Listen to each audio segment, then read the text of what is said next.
I highly recommend it. I highly recommend it now while it's on sale. It's pretty fun. I'm a huge fan of Mr. Robot. Mr. Robot is one of my favorite shows of all time. I think this show is amazing, and it adds a interesting level of techno connected society to like a really dark plot. And this game has the techno in it, but kind of does away with anything that's dark. It's very hacky in the sense of like it's comedy. It's very hipsterized. Like the outfits that you can give this guy are just ridiculous. Everyone is like a fucking cartoon of what, you know, some executive sitting in a game developer thing thinks of, like, oh, well, what's a hacker? We got to give him purple hair. We got to give him, you know, spiky belts and stuff like that. So stuff is kind of whack. That's kind of what pulls me out of the game. But the dialogue's pretty good. And the story is pretty interesting. It's about how, like, a company like Apple is taking over, and you have to hack them and take them over because everything's connected and your identity is connected. Oops, I got to do this. And everything is connected, and you have to wipe your identity from like the system. But really what keeps you playing the game are the missions and the actual gameplay and like running around and trying to get through these levels using all your hacking abilities. Like in this scene right here with these cars, you can see that I'm basically controlling these cars just by hacking them, and you can get them to like crash into people and blow things up. And that's pretty cool. That adds it's like almost like a puzzle game. And that kind of differentiates it from GTA because it feels very much like GTA, but there's more puzzle mechanics than you think. So that's pretty cool too. But mainly the missions are really fun. Like there's one mission where you're hacking into Martin Shkreli, the pharma dude who jacked the prices up on those drugs. And you have to like hack into his computer and get him to do crazy shit. And that's pretty cool. There's another scene where you're, what was the one that I just did today? You're hacking into like a Google Home, and you're using the Google Home to freak out. So the dude that runs Google, you're freaking out his house, and that's pretty cool. So they actually do implement these really weird, interesting kind of like hacking ideas into these missions, and they do it on a pretty grand scale. So it's not like it's not very real, but it kind of fulfills that, like, okay, what if I could, you know, get into Apple and hack them in a way that is funny? You know, a lot of it is just like to benefit you or to get money to buy guns, and that's kind of what is keeping me playing it. And I'm actually really enjoying some of these missions. There's a lot of what GTA does is like make fun of like genres of people and stereotypes, and they do it in a really offensive way. And they try to do it in Watch Dogs, but not to the point where it's very, not to the point where it's as good as GTA. They do it, it's kind of funny, it kind of keeps you interested in the world, but it's nothing like how GTA does it. Like, you know, Nico Bellic is just, you know, one of the greatest characters of all time in video games, and they don't have any of that in here. There's no memorable characters. The shooting mechanics are pretty interesting. It's very much like GTA. You get that little tiny little dot, and that's your shooting. You can add in aim assist. I will say the game is gorgeous. It looks better than GTA. The game is really good looking. The city of San Francisco is done really well. It's actually really detailed, but it's not that big.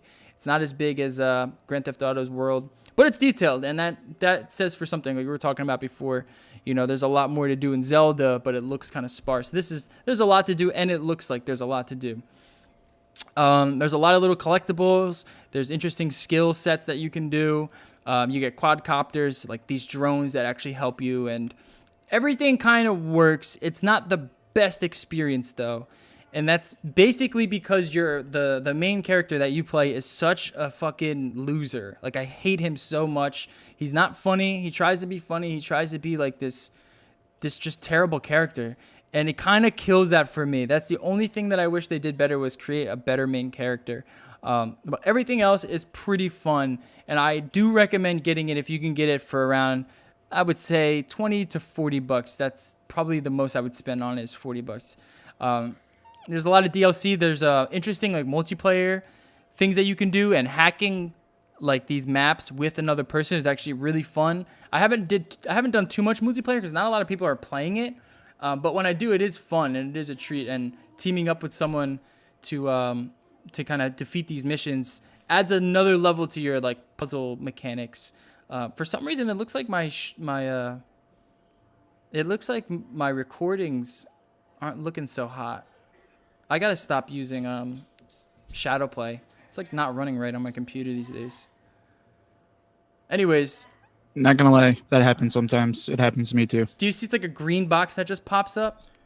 No, but it will just drop frames. Yeah, Sometimes stuff like that randomly. I've noticed. Yeah, And it's like lately. I think dropping it's a frames. like the newest patch or something. Kind of worked it for a bit. Yeah. Besides that, the game looks gorgeous. It runs great on my computer at least. I haven't had any issues running it. I do recommend it. I would have to, out of a 10, I would probably give it a 5.5.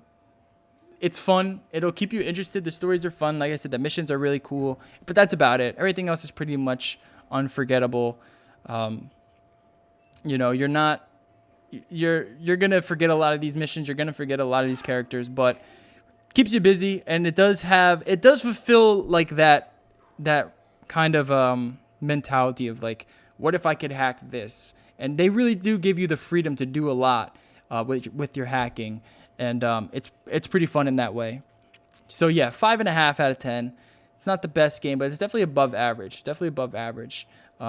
So I'm pretty much done with this game. I got a few more missions that I might do, but I'm pretty much done with it. And I'm going to be playing Wildlands and try to finish that before the next show so I can have a review of that. I've been having a lot of fun with Wildlands.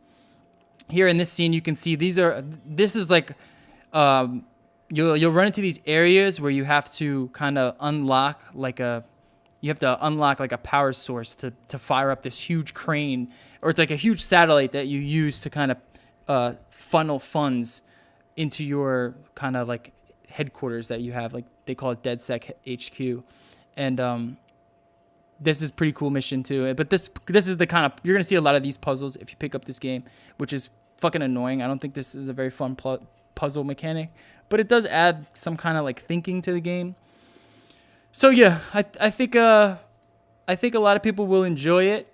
I don't know how much it is right now. I'm gonna see if I can figure that out really quick.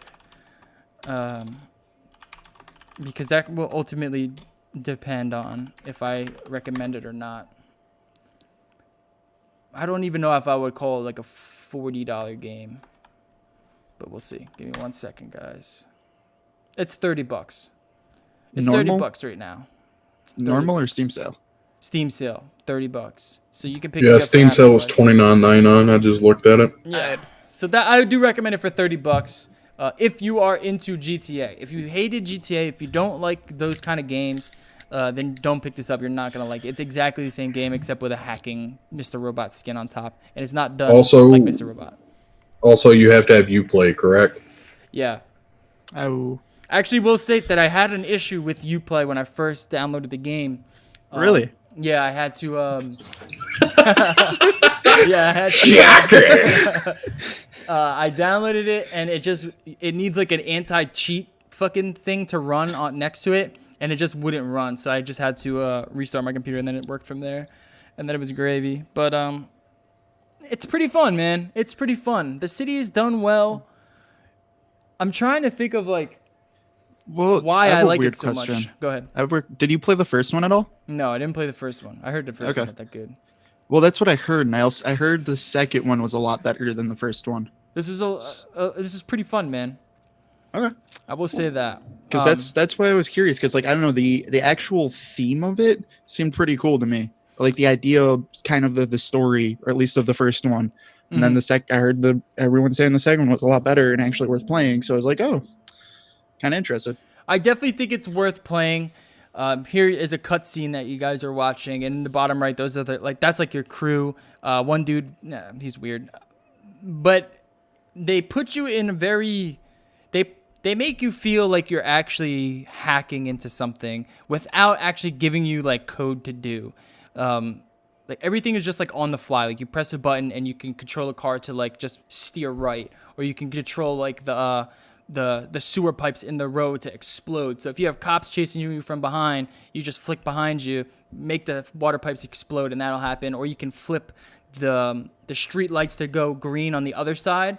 So say cops are coming behind you, they're stopped at a red light. Besides, you flick the light and then the cars start going, and then that'll stop the cops. There's a lot of cool stuff like that, and that itself isn't very interesting. But when you tie that into your missions and when you tie that into your getaways, then it becomes like a really fun game to play. And that tied in with the kind of missions that you're doing. Like I said, like you're hacking like Apple, or you're hacking. Oh, like there's a mission where you have to where you have to break out Tom Cruise from the Scientology church. And it's like missions like that remind me of GTA, that these really wild, outlandish missions that you'd never think to do, but they put you in those situations. And they do it pretty well, and they do it under the disguise of hacking. So it's ultimately pretty fun. There's a really cool graphics that you're seeing right now on the screen. They do these cutscenes really cool. There's whoever their graphic designer is, he deserves a fucking raise, because they do it really interesting. It has like this weird 8-bit hardcore kind of like vaporwave music in the background. So ultimately, it's above average. It's not the best game in the world, but it's not the worst game, and I do recommend it for $30 for sure. And that's it. 5.5 out of 10, I think, is fair.